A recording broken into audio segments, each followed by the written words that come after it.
रणरणत्या वाळवंटात तो एकटाच चालत होता. बरेच दिवस चालल्यामुळे बाटलीत सुद्धा पाणी शिल्लक नव्हते.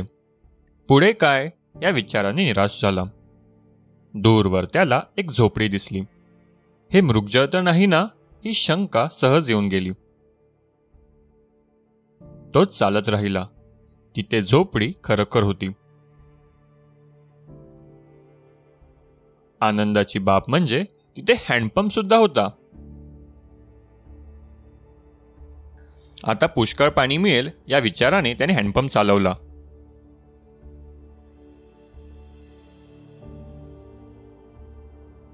पण थेंबही न आल्यामुळे तो पुरता निराश झाला. समोर भरलेली बाटली पाहून पुन्हा आनंदित झाला. जवळ गेल्यावर त्याला एक चिठ्ठी सापडली. त्यात लिहिलं होतं, ही बाटली पंपात होता, पाणी येईलच. पाणी टाकावं की नाही या गोंधळात तो अडकला. शेवटी मन ढीट करून त्यांनी पाणी ओतलं.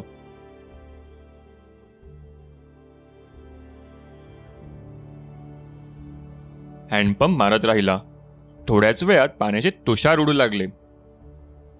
त्याचा आनंद गगनात मावेनासा झाला. आपली तहान भागवून बाजूची बाटली त्याने पूर्ण भरली आणि बाजूच्या चिठ्ठीत लिहिलं, विश्वास ठेवून पाणी होता, पाणी येणारच.